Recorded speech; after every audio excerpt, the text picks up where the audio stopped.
Hello everyone, welcome to Advanced SEO Tutorials.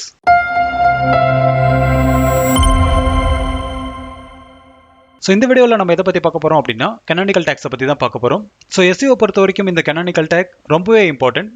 ஏன் அப்படின்னா இந்த Canonical Tag யூஸ் பண்ணி தான் டூப்ளிகேட் கண்டென்ட் இஷ்யூவை நம்ம அவாய்ட் பண்ண முடியும். சரி வாங்க இதை பற்றி கொஞ்சம் டீட்டெயில்டாக பார்ப்போம். ஸோ இந்த Canonical Tag பார்த்தீங்க அப்படின்னா ஒரு HTML snippet தான்.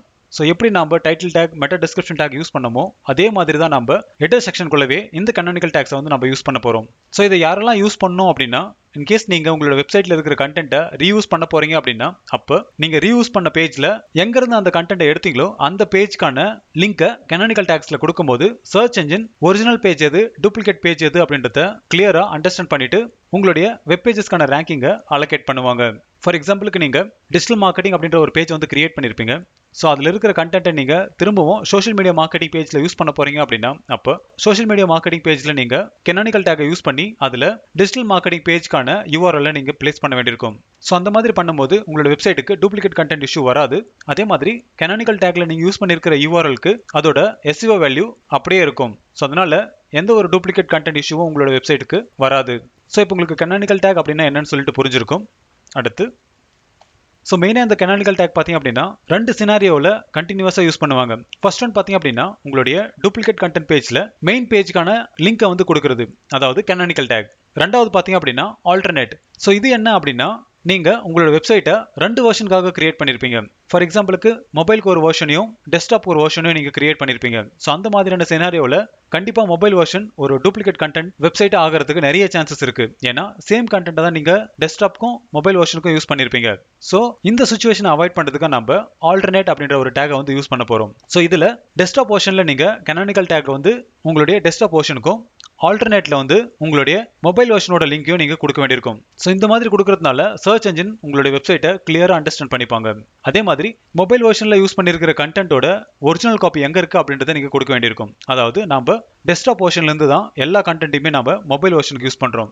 ஸோ இதனால நம்ம சர்ச் என்ஜினுக்கு சொல்லணும் மொபைல் வெர்ஷனில் இருக்கிற கண்டென்ட் எல்லாமே டெஸ்க்டாப் வெர்ஷன்லேருந்து எடுத்த கண்டென்ட் அப்படின்னு சொல்லிட்டு. ஸோ அப்படி சொல்லும்போது உங்களுடைய கம்ப்ளீட் மொபைல் வெர்ஷன்ஸ்க்கான வெப்சைட் டூப்ளிகேட் கண்டென்ட் இஷ்யூ வராமல் நல்ல ஒரு ரேங்கிங்கை உங்களுக்கு கொடுக்கும்.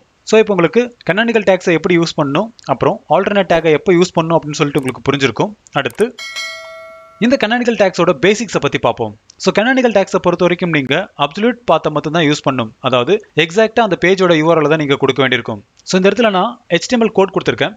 Link real is equal to Canonical அப்படின்னு கொடுத்துருக்கேன். அதில் HREFல போயிட்டு ஒரிஜினல் பேஜ்க்கான URL கொடுத்துருக்கேன். அடுத்து லோவர் கேஸ் URLs. ஸோ எப்பயுமே உங்களுடைய வெப் பேஜஸை நீங்கள் லோவர் கேஸில் இருக்கிற மாதிரி பார்த்துக்காங்க. ஏன்னா உங்களுடைய டொமைனோ லோவர் கேஸில் தான் இருக்க போகுது. ஸோ உங்களுடைய பேஜஸும் நீங்கள் லோவர் கேஸ்லேயே வச்சிங்க அப்படின்னா அது ஒரு SEO ஃப்ரெண்ட்லி URL ஸ்ட்ரக்சரில் கண்டிப்பாக இருக்கும். அடுத்து use correct domain version. So in case நீங்கள் SSL இல்லாத ஒரு டொமைனை வச்சிருக்கீங்க அப்படின்னா அப்போ HTTP யூஸ் பண்ணுங்க. சரியான ஒரு அப்சல்யூட் URL வந்து நீங்கள் Canonical Tagsல யூஸ் பண்ண வேண்டியிருக்கும். அடுத்து ஒரு பேஜில் ஒரே ஒரு Canonical Tags மட்டும் தான் நம்ம யூஸ் பண்ணணும். So multiple Canonical Tags use பண்ணுறோம் அப்படின்னா அப்போ சர்ச் இன்ஜினால் அதை சரியாக உங்களுடைய பேஜஸை அண்டர்ஸ்டாண்ட் பண்ணிக்க முடியாது. ஸோ இதனால் கண்டிப்பாக டூப்ளிகேட் கண்டென்ட் இஷ்யூ வந்து உங்களுடைய வெப் பேஜஸ்க்கு கிடைக்கும். ஸோ இப்போ உங்களுக்கு Canonical Tags அப்படின்னா என்ன, அது ஏன் நம்ம யூஸ் பண்ணோம் அப்படின்றது உங்களுக்கு புரிஞ்சிருக்கும். இப்போ நம்மளுடைய வெப்சைட்டில் எப்படி இந்த Canonical Tagsஐ இம்ப்ளிமெண்ட் பண்ணுறதுன்னு சொல்லிட்டு பார்ப்போம். ஸோ இதுக்கு நான் என்னோட கோட் எடிட்டருக்கு போகிறேன். ஆல்ரெடி நம்ம டைட்டில் டேக் அதுக்கப்புறம் மெட்டா டிஸ்கிரிப்ஷன் டேக்கை வந்து நம்ம ப்ரீவியஸ் வீடியோவிலே பார்த்துருந்தோம். ஸோ இந்த Canonical Tagஐயும் நம்ம ஹெடர் செக்ஷனுக்குள்ளே தான் யூஸ் பண்ண போகிறோம். ஸோ இந்த இடத்துல நான் ஆல்ரெடி காப்பி பண்ணி வச்சிருக்கேன். ஸோ இந்த இடத்துல நான் பேஸ்ட் பண்ணுறேன்.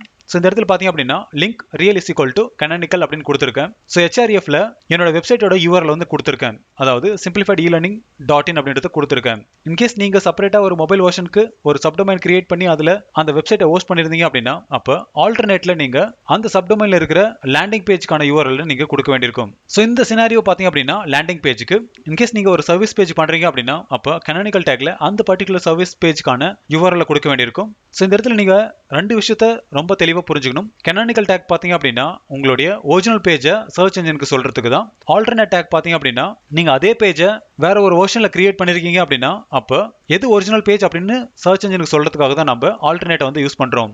ஸோ இது உங்களுக்கு புரிஞ்சிருக்கும்னு நினைக்கிறேன். இன்கேஸ் இதில் ஏதாச்சும் டவுட் இருந்துச்சு அப்படின்னா கமெண்ட் செக்ஷனில் கமெண்ட் பண்ணுங்க. அதுக்கான சொல்யூஷன் கண்டிப்பாக நான் உங்களுக்கு தரேன். இன்னும் நீங்கள் என்னோட சேனலை சப்ஸ்கிரைப் பண்ணல அப்படின்னா சப்ஸ்கிரைப் பண்ணிக்காங்க. அப்போ தான் அடுத்த போகிற வீடியோஸ் எல்லாமே உங்களுக்கு சீக்கிரமாக ரீச் ஆகும். தேங்க்யூ ஃபார் வாட்சிங் and have a good day.